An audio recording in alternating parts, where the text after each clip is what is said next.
Welcome to part 10. I believe this is going to be my last of the braless bios. We have taken off the bras.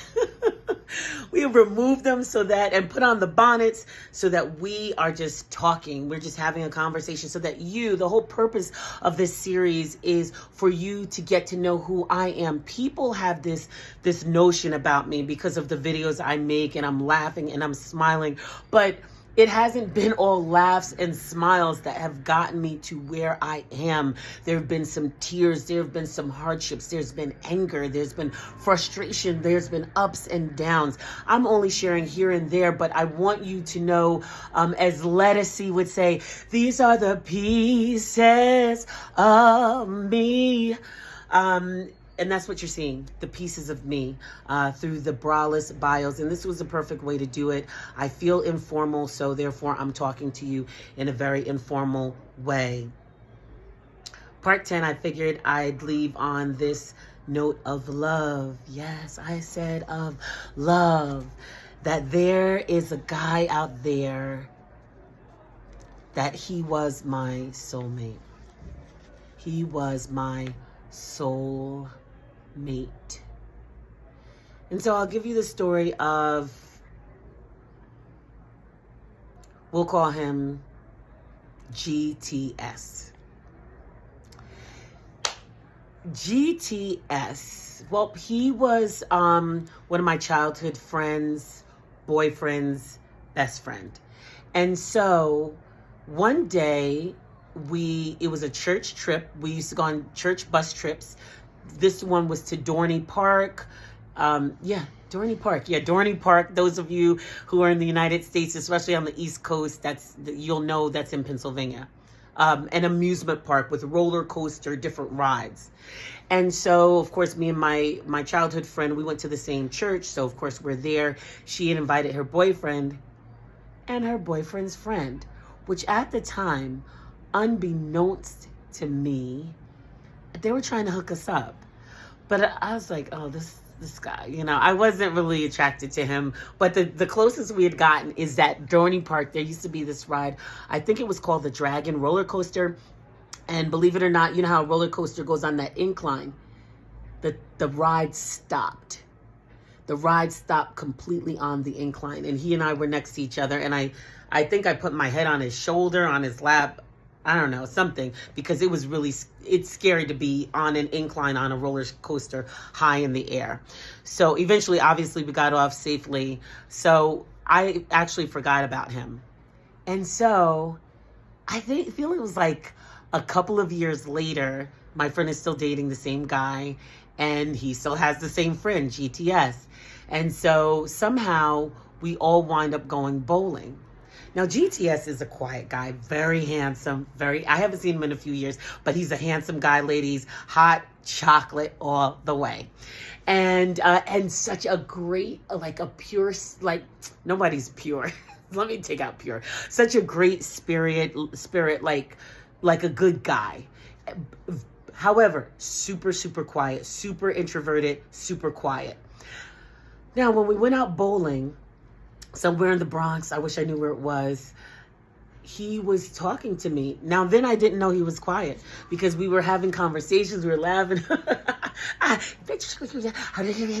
We were laughing. And what my friend and her boyfriend noticed that night, they were like, yo, he never talks that much.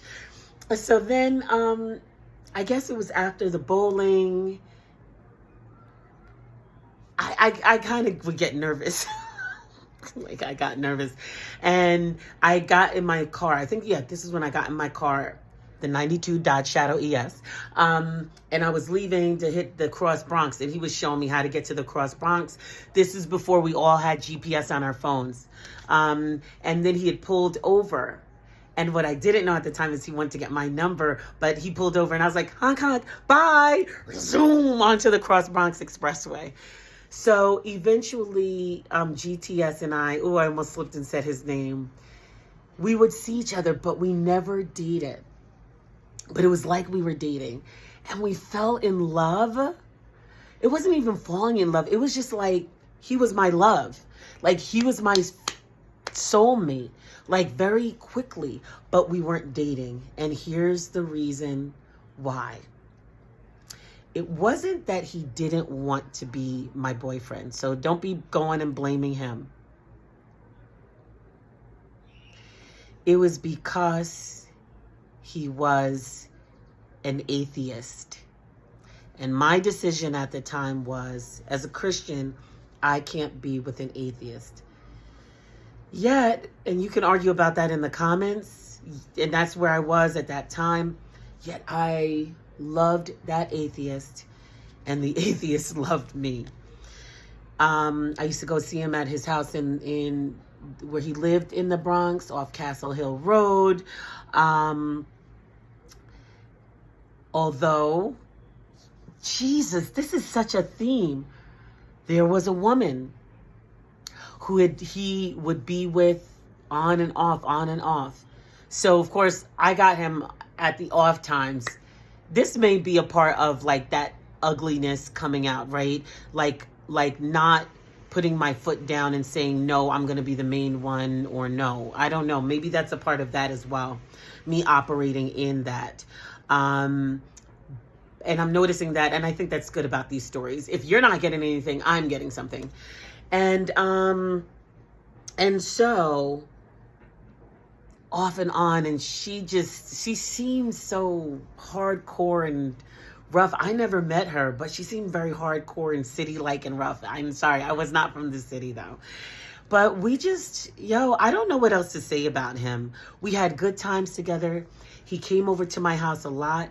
He, when I was living in New Jersey, and I was living with my family, so it was nothing. My kids liked him.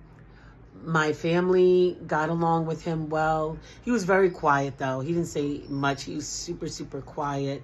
And I loved him. And then, there would be a period of offness that we'd be, because he was on with her, and then on.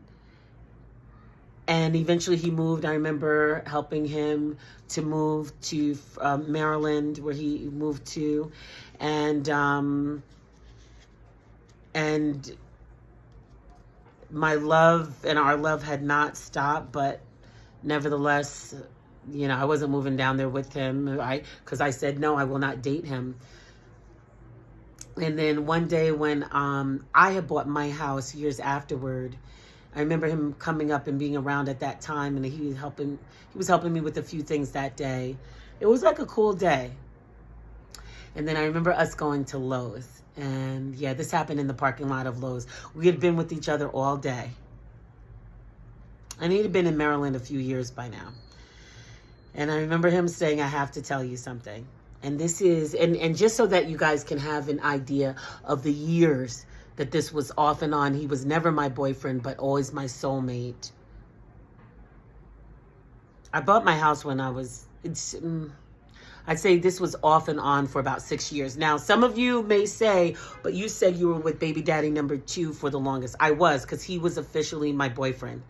GTS was never officially my boyfriend, although we acted like it, but he wasn't. And because I consciously said, I cannot date you because you don't believe in God. So anyway, fast forward, he come that day, helped me out in the house. We had gone out to Lowe's. That's a hardware store, to get something for the house. And he said, there's something I have to tell you. I'm getting married. In case you didn't hear me, he said, I'm getting married.